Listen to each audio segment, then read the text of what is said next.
Wassalatu wassalamu ala asyrafil anbiya wal mursalin wa ala alihi wa sahbihi ajma'in, amma ba'du.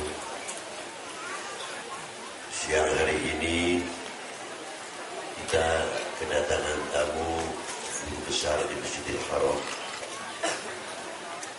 Beliau itu cucu guru saya.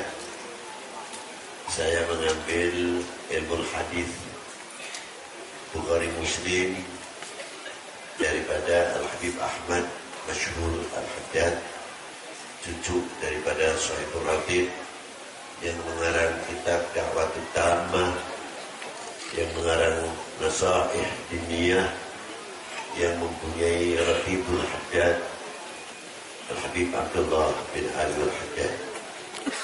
Beliau itu Al-Habib Abdullah Muhammad bin Ahmad Masyhur Al-Haddad yang telah memasukkan Islam di Kenya, Afrika, lebih daripada 10.000 orang yang masuk Islam di tangan beliau. Al-Habib Ahmad Masyhur. Pagi hari ini kita datangan beliau. Semoga beliau mau mengisi walaupun sebentar untuk bekal kita menghadapi Ramadan. Al-Ikhlas, Musyid Musannif berkata, Babul Ikhlas, bab ikhlas. Ikhlas itu kelihatannya gampang, diucapannya sepele, tapi berat kita mengamalkannya. Siapa sih yang tidak menginginkan pahala? Semua orang dalam ibadah memerlukan dan menginginkan pahala. Tapi terkadang kita lupa kepada si pemberi pahala. Hanya pahala yang dikejar, tapi yang memberikan pahala tidak dikejar. Inilah yang membuat makrifah kita itu menurun, sulit untuk bisa mendapatkan ikhlas. Apabila ikhlas kita bisa menggapai keikhlasan, kenal dahulu kepada si pemberi pahala. Lalu nilainya pahala dibanding dengan si pemberi pahala besar mana? Maka kita sepakat orang ahli ma'rifah umpamanya pasti akan mengatakan lebih besar si pemberi pahala. Kalau kita mengejar surga, surga makhluk, bukan Tuhan. Tapi surga ciptaan Allah Subhanahu wa ta'ala. Maka ketika kita melirik kepada surga, tapi tidak mau melirik kepada pencipta surga, akhirnya juga semu. Ketika kita melirik kepada neraka, takut kita kepada neraka luar biasa. Tapi anehnya takut kita kepada pencipta neraka lebih besar takutnya kepada neraka. Tapi apabila kita selalu melirik kepada dan melihat kepada pencipta neraka dan surga, kita akan takut menemukan khauf yang sebenarnya, mutiara yang sebenarnya, apa yang dikatakan takut kepada Allah Subhanahu wa ta'ala. Itulah mutiara-mutiara di dalam amaliyah kita, sehingga kita ketika berenang di dalam lautan yang luar biasa bisa menemukan mutiara yang tiada ternilai harganya. Ma'asyiral hadirin rahimakumullah. Al-ikhlas itu nur min nurillah, cahaya dari Allah Subhanahu wa ta'ala. Beruntunglah atas manusia yang mendapatkan titipan ikhlas, titipan cahaya Allah, sehingga menerangi kepada hati kita bisa menggapai mahwal makna ikhlas. Sebenarnya makna ikhlas dengan petunjuk Allah, dengan binurillah, kita akan mengetahui dalam muamalah segi amal perbuatan kita lebih banyak melihat kepada Allah Subhanahu wa ta'ala. Ketika kita mau berbuat, mengatakan diri saya bisa, diri saya mampu, tapi ketika kita melihat dari siapa kamu bisa demikian, kembali kepada Allah Ta'ala, apa kamu tidak malu kira-kiranya mengaku? Inilah. Jadi kuncinya ikhlas pertama kali adalah melihat dahulu, makrifah dahulu kepada Allah Subhanahu wa ta'ala. Itulah kita baru menggapai apa yang dikatakan nur dari Allah Ta'ala yang dititipkan kepada kita adalah nurul ma'rifah. Itu syarahnya. Nah, kalau kita sudah menggapai nurul ma'rifah dari Allah Subhanahu wa ta'ala, walaupun rasanya pertama kali berat, tapi kita lama-lama akan mendapatkan kenikmatan. Contohnya puasa Ramadan. Puasa Ramadan, ya siapa orang yang tidak lapar? Siapa orang yang biasa, yang kerja keras, yang tidak dahaga?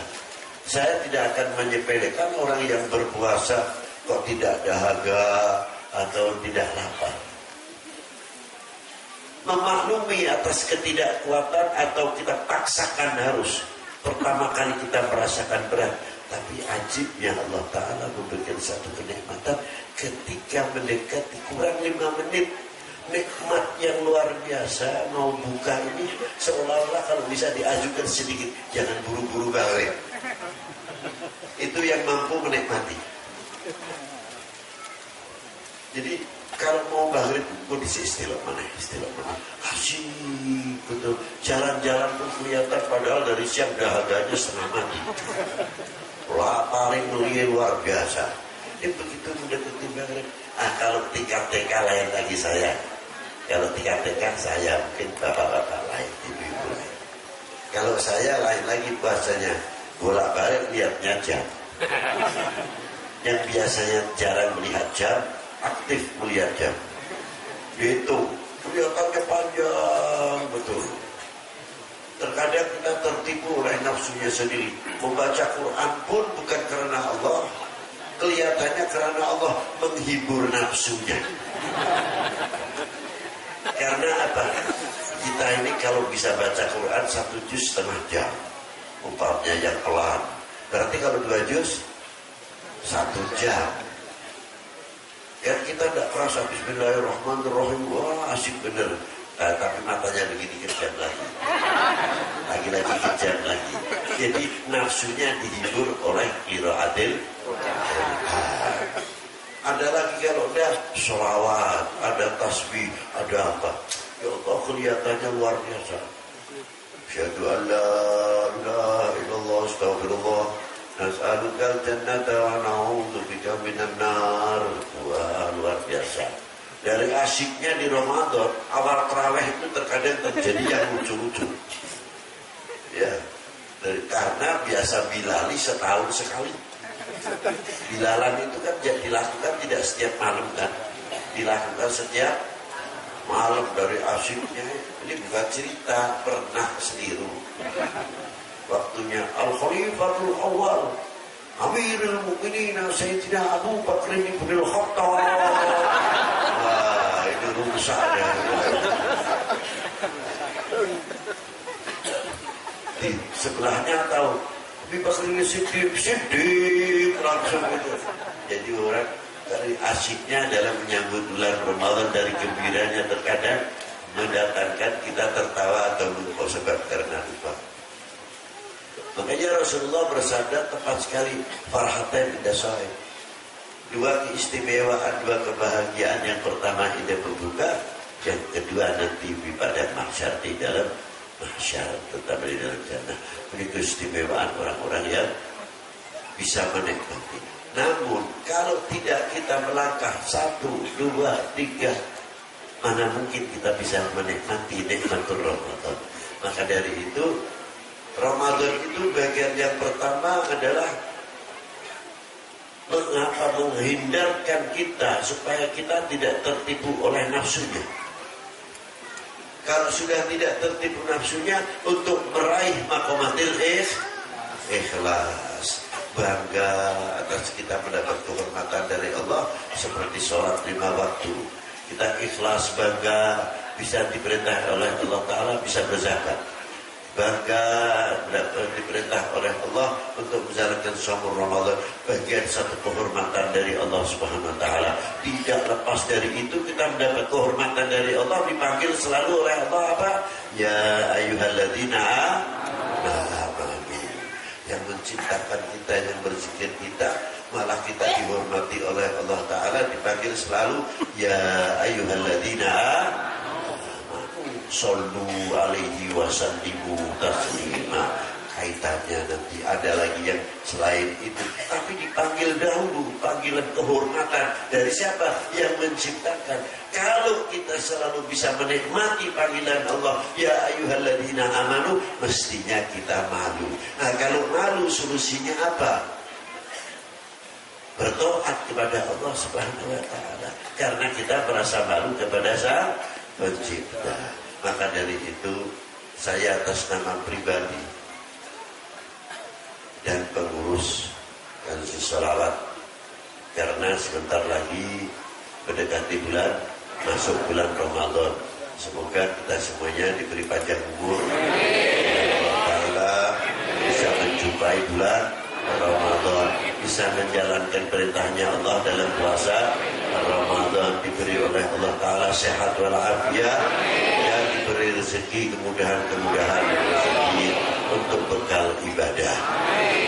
Dari itu atas nama pribadi Habib Lutfi tidak terlepas karena manusia biasa dari kesalahan-kesalahan dan prasangka-prasangka yang kurang baik, terkadang ucapan-ucapan yang menyakitkan dan lain sebagainya.